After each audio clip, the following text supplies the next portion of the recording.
Donc, je suis Thierry Marcel, je suis chercheur au sein de l'INRA, dans l'unité Biogère qui se trouve à Thiverval-Grignon. Et donc à Biogère, on travaille sur les champignons pathogènes de plantes, de grandes cultures, blé, colza et aussi sur la vigne.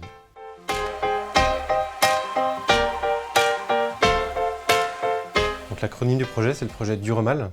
Donc c'est un projet dans lequel l'objectif, c'était vraiment de développer des outils d'aide à la sélection de variétés de blé dur qui sont durablement résistantes aux maladies foliaires de cette culture.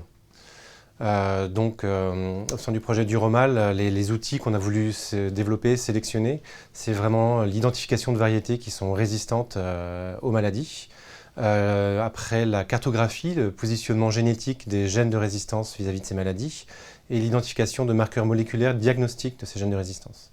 Donc on a travaillé pour ça avec différents partenaires, donc l'INRA, le GIE Blé Dur qui regroupe les sélectionneurs, les obtenteurs blé dur présents sur le territoire français et l'Institut technique Arvalis.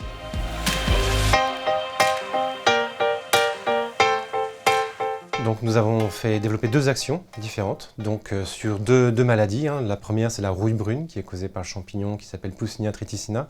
La deuxième, c'est la septoriose qui est causée par un champignon qui s'appelle Zymoseptera tritici. Donc ce sont deux champignons qui causent des maladies très importantes sur le blé dur. Donc la première action, ça a été de suivre vraiment les populations de ces deux champignons pathogènes. Et la deuxième action dans le projet qu'on a développé, c'est une action de génétique, de cartographie génétique des gènes de résistance, donc pour positionner les gènes de résistance sur le génome du blé dur.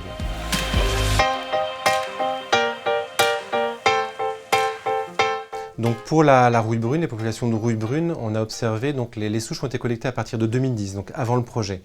On a observé 5 pathotypes de souches dans les populations françaises de rouille brune, dont 2 sont apparus en 2010. Et c'était 2 pathotypes qui étaient virulentes par rapport aux 3 gènes de résistance qu'on connaît dans le blé dur. Et il y a un de ces 2 pathotypes très virulents qui s'est fixé dans les populations. À partir de 2014, il n'y avait plus que ce pathotype-là. Pour la septoriose, dans les 200 variétés de blé dur qu'on a criblées, on a identifié de nombreuses sources de résistance. Donc la résistance n'est pas rare dans le blé dur par rapport à cette maladie. Et on a utilisé ces sources de résistance, on en a sélectionné notamment 15 pour caractériser 40 souches de Zymoseptera tritici.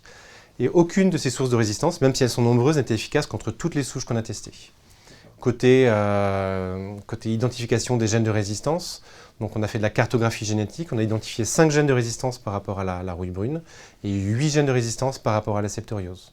Donc ce sont des résultats qui sont importants parce qu'en fait, il y a très peu de sources de résistance qui étaient connues dans le blé dur à ce jour et donc qui vont pouvoir être utilisées pour la sélection et donc le développement de variétés durablement résistantes à ces maladies et qui ont mérite à être poursuivies puisque pour cartographier plus finement ces gènes de résistance, avoir des marqueurs moléculaires encore plus diagnostiques et ça va être aussi important de continuer à suivre les populations de ces 2 agents pathogènes.